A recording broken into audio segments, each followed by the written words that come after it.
Bismillah. Le ciel était d'un bleu lumineux. De sa véranda, Liam Donovan regardait la rivière. Du moins ce qu'il en restait, car le lit était presque entièrement sec. Pourtant, des oiseaux aquatiques s'attardaient en soirée, leur long bec plongé dans le mince filet d'eau boueuse qui se frayait un chemin entre les pierres. Liam haussa les épaules en soupirant. Une sécheresse épouvantable, comme on n'en avait pas vu depuis des années, sévissait dans plusieurs contrées d'Australie. Et Virilda en était victime au même titre que d'autres régions situées plus à l'ouest du Queensland. Se penchant sur la balustrade de bois, il vida le reste de son thé sur un parterre de fleurs rouges sauvages en forme de rince-bouteille. Plus les conditions climatiques étaient dures, plus elles s'épanouissaient comme pour défier l'adversité. Il était encore tôt, à peine 7 heures, mais la température commençait déjà de grimper. Encore heureux que le cabinet soit équipé d'une bonne climatisation. C'était toujours un petit plus qu'il pouvait offrir à ses patients. Avec la touffeur, tout le monde souffrait de la fatigue et du stress, ce qui bien sûr engendrait des cas de dépression. Entre autres, si la sécheresse n'avait encore tué personne, Liam savait qu'à long terme, la santé de ses patients serait sérieusement mise à mal. De plus, les effets de la chaleur ne s'arrêtaient pas là. Les commerçants de la ville étaient eux aussi gravement touchés dans la mesure où les producteurs principaux de la région ne les approvisionnaient plus que de loin en loin. Or, là encore, ils ne pouvaient pas rédiger d'ordonnances miracles pour résoudre leurs problèmes. Et tout cela le frustrait au plus haut point. Rapidement, il lava son assiette et ses couverts dans l'évier de la cuisine. C'était une corvée dont il s'acquittait sans protester. De sévères restrictions d'eau avaient été imposées à Virilda et il était bien sûr hors de question d'utiliser le lave-vaisselle. Quelques minutes plus tard, sa mallette médicale accrochée à l'épaule et son portable glissé dans la poche revolver de son pantalon, Liam traversait l'oasis de son petit jardin en direction du garage. Levant la tête, il plissa les yeux sous la luminosité déjà intense du soleil. Il se sentait curieusement mal à l'aise, inquiet. Une odeur de fumée flottait dans l'air ce matin. Il ne manquerait plus qu'un superbe feu de brousse pour compléter le tableau. D'un mouvement souple, il ouvrit la porte coulissante du garage et se glissa au volant de sa Land Rover bleue. Il passerait d'abord à l'hôpital voir une patiente avant de se rendre à son cabinet. Tout en roulant, il réfléchit de nouveau à la situation qui, d'un point de vue professionnel, confinait à la catastrophe. Il avait désespérément besoin d'un nouvel associé pour remplacer David Costigan, le généraliste avec lequel il avait travaillé ces 2 dernières années, qui avait choisi un très mauvais moment pour accepter un poste dans un grand hôpital de Brisbane. Mais ses recherches jusqu'à présent avaient fait chou blanc. Avec un soupir d'impatience, il lâcha le volant une seconde pour passer ses mains dans ses cheveux bruns. Il ne pouvait décemment pas en vouloir à Dave et Lizzie d'être partis s'installer dans une ville capable de leur offrir davantage d'options pour la scolarité de leurs enfants adolescents. L'ennui, c'est que leur départ le plaçait dans la position unique généraliste du district. Le plus proche entre médical, après lui, était à 200 km de là. Liam esquissa un sourire sans joie. Finalement, Grace Chalmers, son assistante, avait peut-être raison. Il devait se montrer trop difficile. Mais il n'avait pas envie d'engager n'importe qui afin de combler le vide. Il devait s'assurer que celui ou celle sur qui se porterait son choix ne plierait pas bagage au bout de 2 ou 3 mois. C'était quelqu'un de stable qu'il souhaitait. Il le devait à ses patients. Il se gara dans la cour du petit hôpital, coupa le moteur et sauta souplement de son 4x4, avant de gravir les quelques marches menant à la réception. « Ah, bonjour, Liam, » dit Anna Marshall, l'infirmière en chef qui sortait de son bureau. « Bonjour, Anna. Je venais voir Sally Logan. Comment a-t-elle passé la nuit ?»« Plutôt bien, et le bébé se porte comme un charme. » Elle lui tendit le dossier de la patiente qui avait mis son premier enfant au monde 2 jours auparavant et qui harcelait Liam pour obtenir l'autorisation de rentrer chez elle.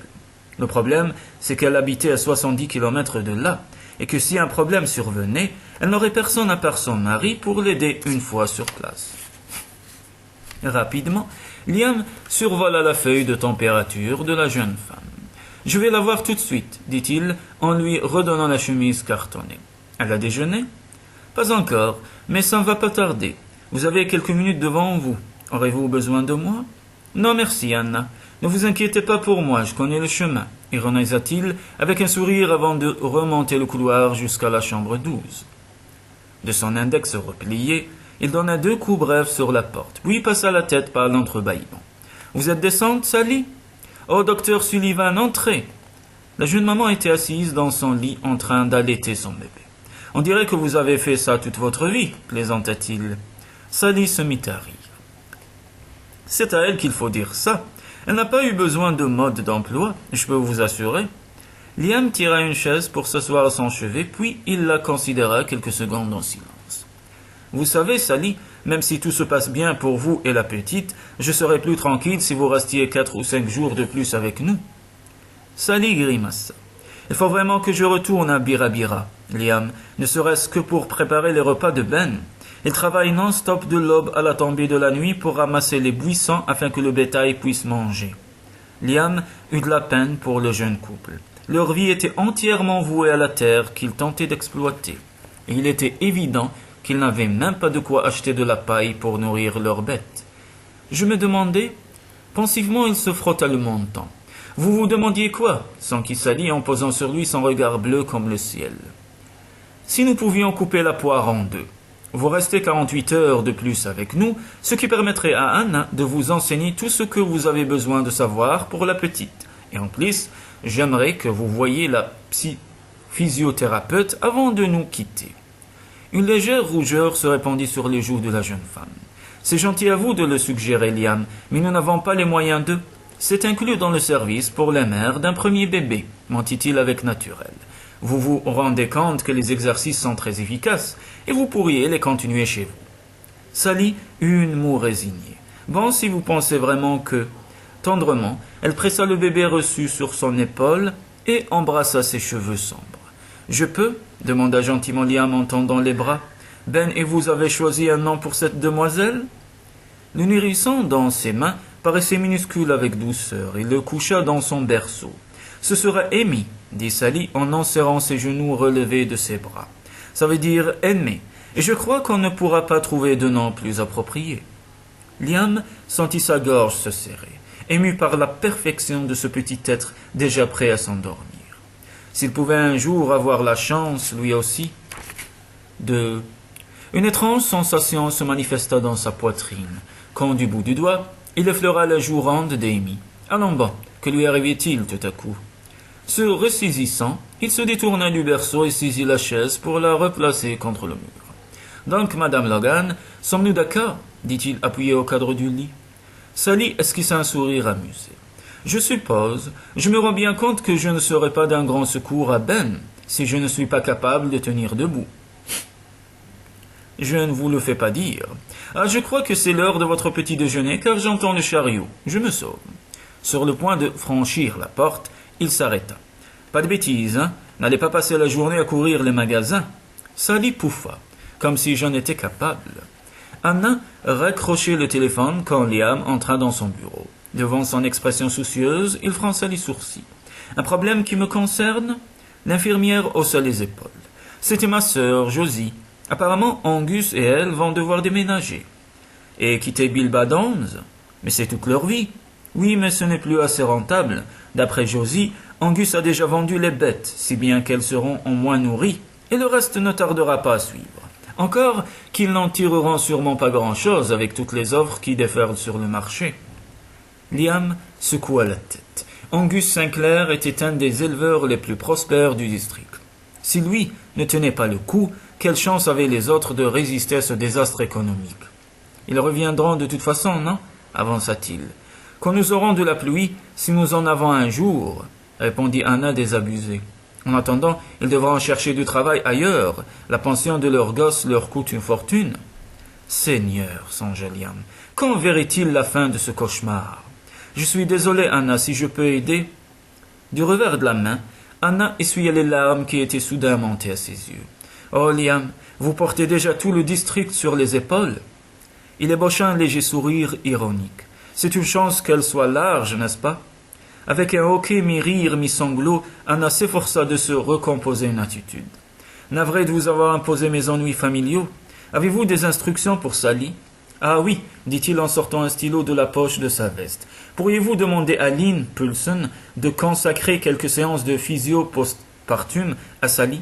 Elle n'aura qu'à adresser la facture à mon cabinet. Entendu, autre chose? Sally est d'accord pour rester jusqu'à samedi, et si vous en avez la possibilité, ce serait bien de la conseiller et de lui montrer comment s'occuper de la petite.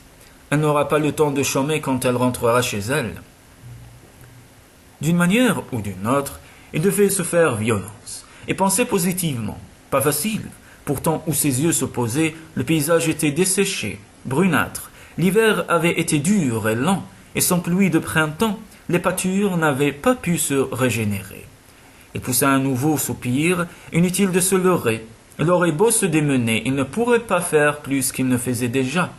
Mais compte tenu des circonstances actuelles, comment serait-ce jamais assez? Son autre sujet de préoccupation fondit sur lui quand il s'arrêta dans le parking, jouxtant son cabinet. Au centre de la ville, il devait impérativement trouver un nouveau médecin. Ça ne pouvait plus durer. S'il continuait à soigner les âmes en plus des corps et à endosser tous les rôles que ses patients attendaient de lui, il finirait par ne plus être bon à rien pour personne.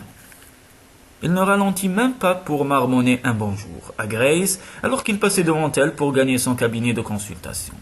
Quelques minutes plus tard, elle frappa à sa porte avec une tasse de thé et 3 muffins au chocolat qu'elle posa sur son bureau. « Une dose d'énergie » annonça-t-elle. Liam s'écarta de la fenêtre avec un soupir résigné. « Il ne faut plus tergiverser maintenant, Liam, » déclara-t-elle. « Je vous ai apporté le dossier car il faut vous décider. »« Ah, j'oubliais, il y a eu un autre coup de fil ce matin pour le poste. » S'installant sur la chaise face à lui, elle ouvrit la chemise bleue. Liam se laissa tomber dans son fauteuil avec un rire las. « Vous n'allez pas me lâcher d'une semelle, n'est-ce pas, Grace ?»« Pas de danger, répondit-elle en l'observant par-dessus ses élégantes lunettes rectangulaires. « Vous êtes sous tension 22 heures sur 24, et franchement, travailler avec vous ces jours-ci, ce n'est pas une sinécure. Vous n'avez pas l'intention de me fausser compagnie, Gracie, j'espère. » s'enquit-il en trempant son biscuit dans le thé. « Ne soyez pas ridicule. J'aime mon job, enfin la plupart du temps, ajouta-t-elle pince sans rire. Très bon, dit-il, détournant habilement la conversation. C'est vous qui les avez faits? Si seulement. Vous savez très bien que je n'ai aucun don pour la cuisine, non? Et puis il vaut mieux acheter tout ce qu'on peut à la boulangerie, pour l'instant. Encore que ce ne sont pas quelques malheureux muffins qui sauveront les Manderson de la faillite. C'est une petite pierre à l'édifice, commenta Liam avec philosophie. Il ne faut rien négliger, laissez-moi le dossier, je vais tout revoir et retenir quelques noms. Promis? Demanda Grace l'air sceptique. Comptez sur moi. Sinon je n'aurai plus qu'à m'armer d'un tabouret et d'un fouet pour me défendre, n'est-ce pas? Non, sérieusement, j'avais déjà prévu de prendre une décision. Vous avez parlé d'un coup de téléphone tout à l'heure? Oui, tenez, dit-elle en sortant une feuille du dossier. J'ai inscrit les renseignements qu'elle m'a fournis. Elle travaille dans un cabinet de groupe sur la Gold Coast. Merci. À mesure qu'il parcourait les informations jetées sur le papier, ses yeux s'arrondissaient d'incrédulité. Mais qu'est-ce que... Désolé, Grace, mais vous pouvez tout de suite rayer cette candidate de la liste. Grace fronça les sourcils. Peut-on savoir pourquoi? Depuis quand exercez-vous une discrimination envers les femmes? Accoudé au bureau, Liam enfouit son visage entre ses mains. Sous ses paupières closes apparut un halo de cheveux noirs, de magnifiques yeux gris qui prenaient des éclats argentés lorsqu'elle riait, une bouche pleine, si vulnérable, si douce quand elle dormait.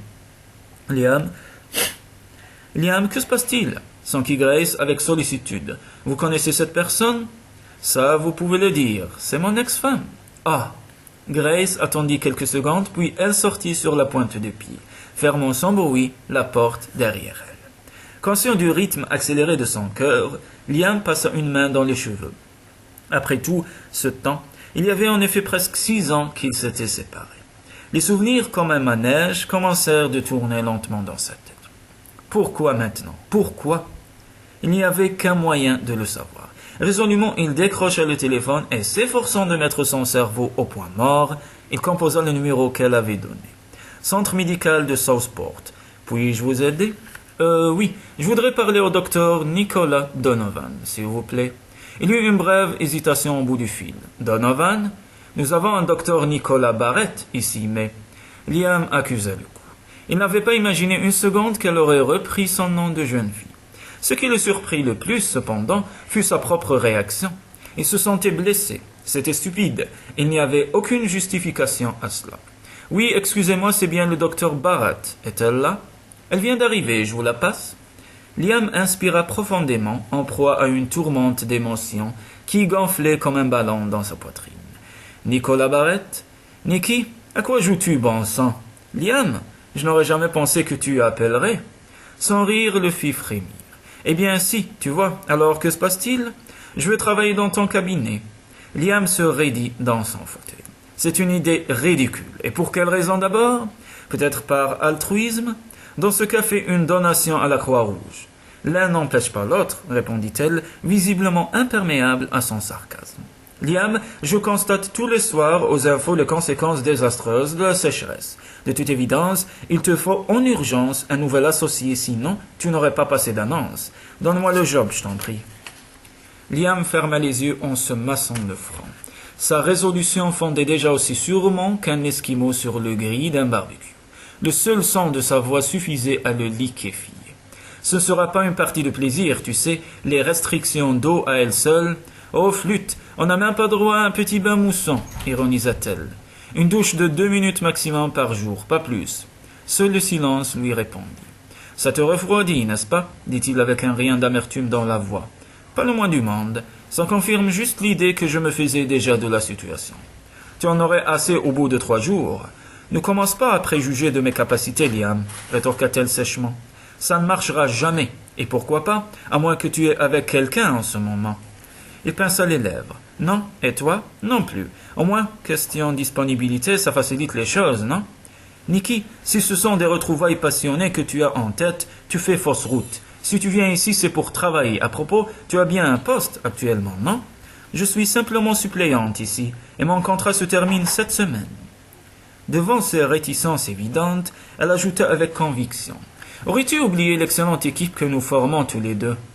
Je n'ai rien oublié en ce qui nous concerne, Nicky. Alors pourquoi ne pas m'engager? Ça t'éviterait d'avoir à former quelqu'un et tu gagnerais un temps précieux. Moi, tu peux me jeter directement dans le grand bain. Je sais nager. La vie à Virilda est à des années-lumière de ce que tu crois. Et tu es habitué. Comment peux-tu savoir comment je vis? Désormais, je ne me suis pas exactement tourné les pouces depuis notre séparation. Finalement, je devrais peut-être te faxer mon CV. Nicky, tu sais bien que ce n'est pas utile. Dans ce cas, il ferma les yeux et réfléchit un instant, puis il secoua la tête en riant à son tour. Un mélange de cynisme et de résignation. Il faut croire que je suis vraiment acculé pour envisager cette solution. Ou mentalement dérangé, soupira-t-il. Mais c'est d'accord. Considère-toi engagé pour les 3 mois à venir. Après ça, nous verrons où nous en sommes. Merci, Liam. Et si tu m'indiquais la route pour Virilda maintenant? Nicky ne s'était pas aperçue que sa main tremblait jusqu'à ce qu'elle raccroche. « C'est fait, dit-elle d'une voix étranglée, alors que des larmes roulaient soudain sur ses joues.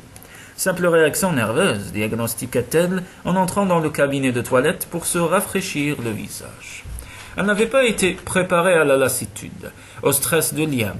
Elle aurait pourtant dû le deviner. Connaissant son obstination, elle était certaine que, malgré, ou plutôt en raison de la situation dramatique à laquelle ses patients étaient confrontés, il mettait tout en œuvre pour les aider.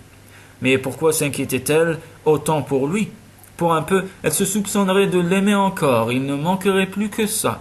Non, c'était de l'attention à l'autre, rien de plus. Se ressaisissant, elle sortit un annuaire de son tiroir et chercha le numéro de l'aéroport. Que lui avait dit Liam? Un vol à Brisbane à Longbridge? Et ensuite à Longreach? À Virilda, dans un Cessna 6 places qui ne fonctionnait que le mardi?